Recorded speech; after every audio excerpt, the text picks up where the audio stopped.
Hola, ¿qué tal, amables amigos? Es un gusto que nos acompañen una vez más a través de esta emisión semanal de Realpolitik Televisión, correspondiente este lunes 26 de abril de 2021, un resumen informativo de análisis y opinión sobre los principales acontecimientos que se han presentado durante la semana. Gracias por acompañarnos.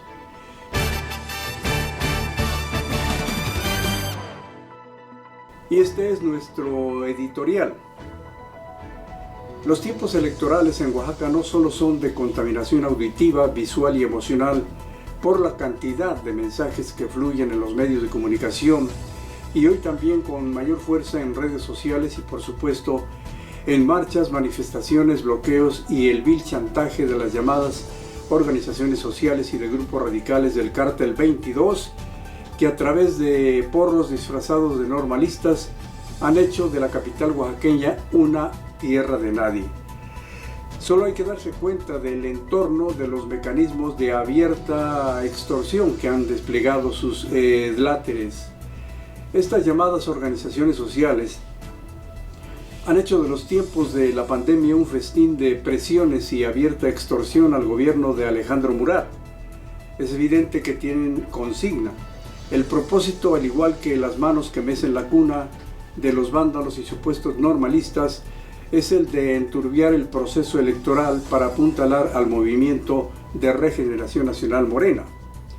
Sin embargo, no es el único propósito de las organizaciones y grupos. Sus dirigentes van por dinero. Pero hoy les llenan las alforjas a sus dirigentes y mañana estarán de vuelta porque quieren más. En contraste con la devastada economía oaxaqueña que la pandemia ha traído consigo, es aberrante el activismo de dichas organizaciones que sin el mayor recato buscan seguir perviviendo del erario. Esta ha sido la parte esencial del editorial de Realpolitik. Vayamos ahora a los principales acontecimientos informativos de mayor impacto en la semana, la opinión de nuestros periodistas y, por supuesto, la más importante, la de usted.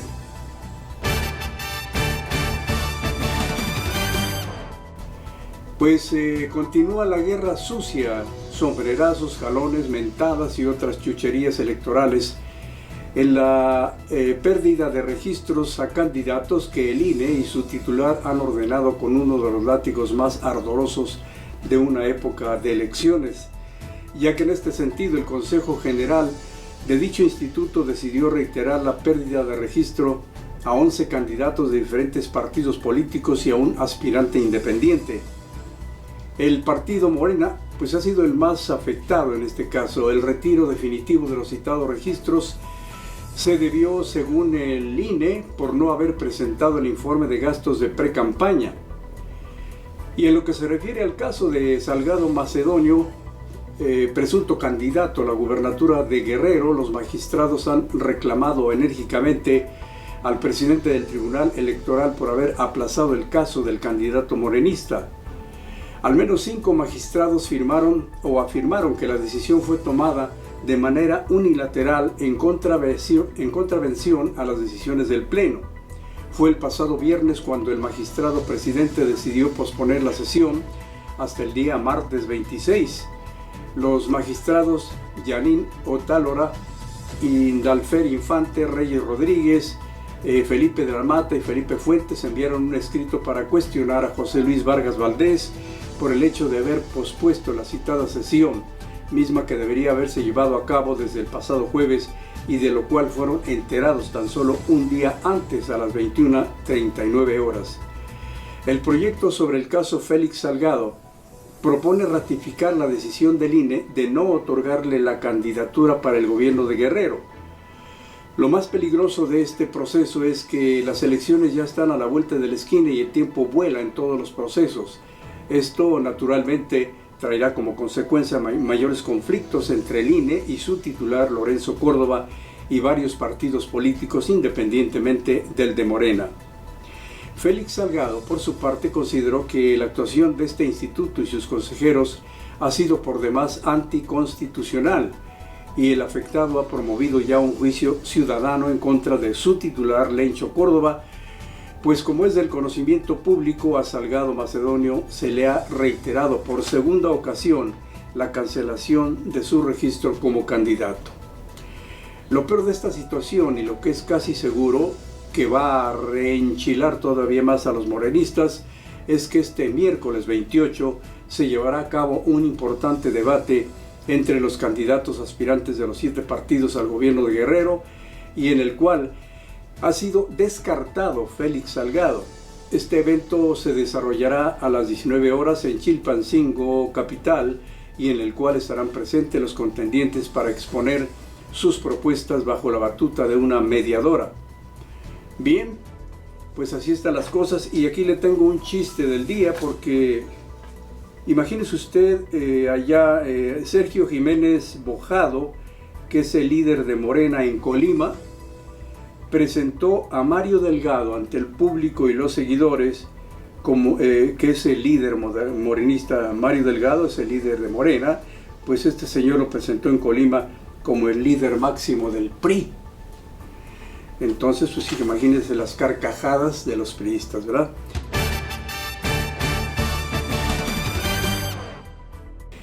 Bueno, pues en otras cosas, pues reconozco que fue una equivocación de nuestra parte el afirmar que hay acontecimientos en nuestro México que nos causa mucha sorpresa, porque en cuestión de política, de fueros y de la siempre campante impunidad, nada debe causarnos sorpresa en esta tierra tan llena de magia y pachanga en la aplicación de la justicia.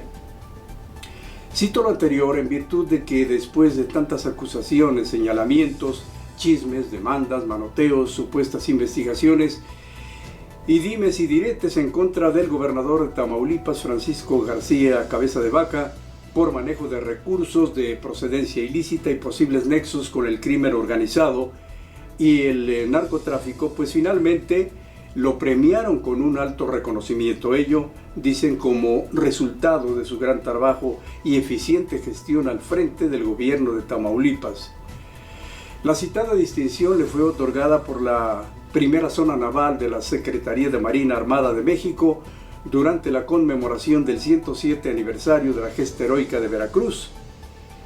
Un hecho por demás nada sorprendente si nos damos cuenta que vivimos en este país tan lleno de magia y folclor político y justiciero.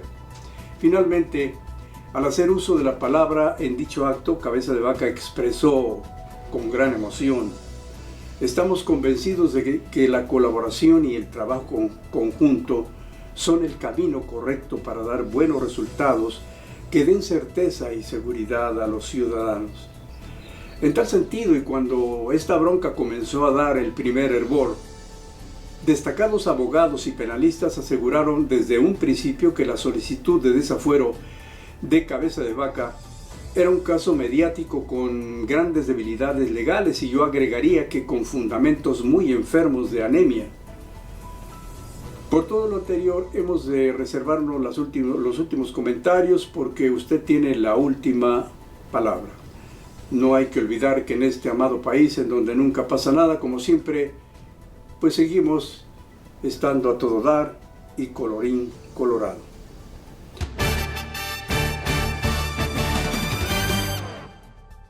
Aquí en Oaxaca resultó ser la campeona en homicidios nada menos que doña Pandemia de COVID-19, pues a pesar del muy supuesto semáforo color verde que prevaleció durante los primeros 3 meses del 2021, las muertes ocasionadas por la citada pandemia continúan superando la tasa de homicidios que ocurrieron del 1 de enero al 31 de marzo.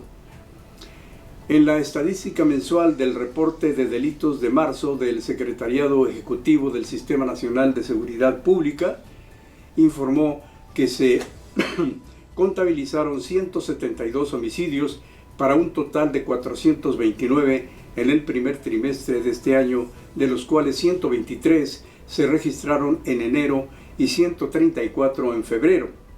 De esta cifra, 197 fueron dolosos y 232 culposos.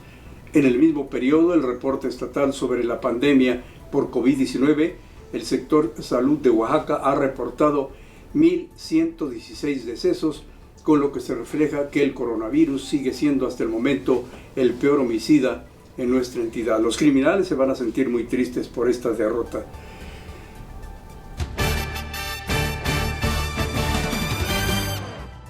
Bueno, pues entre otras cosas, el señor Mario Marín, el famoso gober precioso, el inmaculado pederasta, ahora se siente también víctima de la injusticia y la persecución política. Este personaje, que ha sido acusado de tortura y secuestro en contra de la periodista Lidia Cacho, ha solicitado el amparo correspondiente para que con plena libertad lleven su caso en su dulce hogar y este pederasta pueda disfrutar de sus convivios con su también delincuente socio y brother del alma, Kamel Nassib Borge. Esta demanda de amparo por lo pronto ya fue admitida por el juez tercero de distrito en el estado de Quintana Roo, en donde el gober precioso permanece preso. Sin embargo, y como se recordará, Marín también ha sido señalado como pederasta abusador de menores, pero la demanda de oficio solo se concreta a la acusación de secuestro y tortura en contra de la periodista Lidia Cacho, pues nadie olvida que fue su querido hermano del alma Kamel Nassib quien se encargaba de conseguirle la carnada de la inocencia infantil para luego abusar de ellos cometiendo los actos más aberrantes. Pero del omnipoderoso Kamel Nassib no se sabe absolutamente nada, o si continúa cometiendo sus vomitables fechorías en lo referente a la pederastia.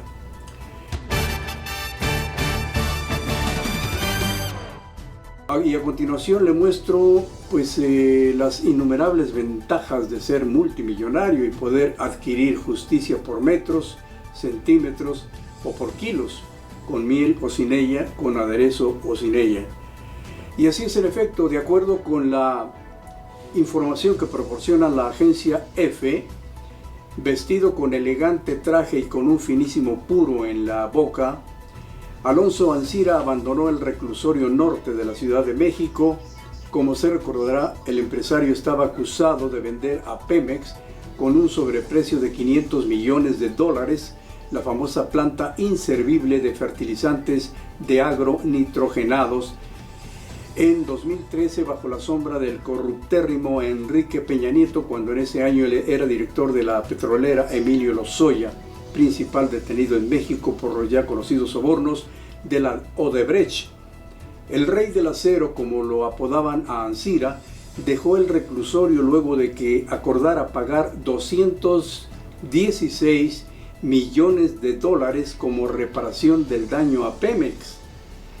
Antes de su detención era muy frecuente ver al señor Ancira rodeado de glamour e incluso en las ruedas de prensa y eventos del sector económico, y era común verlo fumando sus puros favoritos.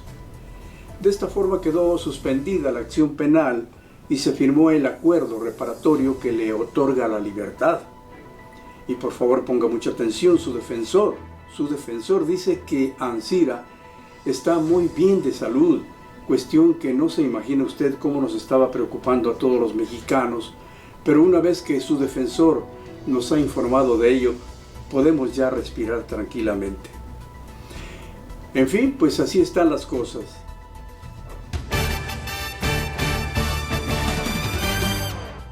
Y aquí una de las noticias más preocupantes para los habitantes, de acuerdo con informaciones dignas de crédito. El 85% del territorio mexicano está presentando condiciones muy graves de sequía y habitantes de la región central de la República Mexicana afirmaron el pasado jueves que tanto lagos como presas se están secando de una forma alarmante, incluido el segundo cuerpo de agua dulce más grande del país. En tal sentido, la jefa de gobierno de la Ciudad de México, Claudia Sheinbaum, manifestó que es la peor sequía en 30 años y que el problema puede verse en los embalses que almacenan agua de otros estados para abastecer a la capital del país. Algunas de estas presas, como Villa Victoria, al oeste de la capital, se encuentran a 1/3 de su capacidad normal y falta 1 mes y medio para que se presente alguna lluvia de consideración. Las presas de Valle de Bravo están bajando notablemente sus niveles de agua. En principio será la capital del país la que mayormente va a comenzar a sufrir, y después los estados en donde el vital líquido está disminuyendo por causas como la falta de lluvias y la imparable y eterna deforestación y tala desmedida de nuestros bosques y el descuido de las autoridades.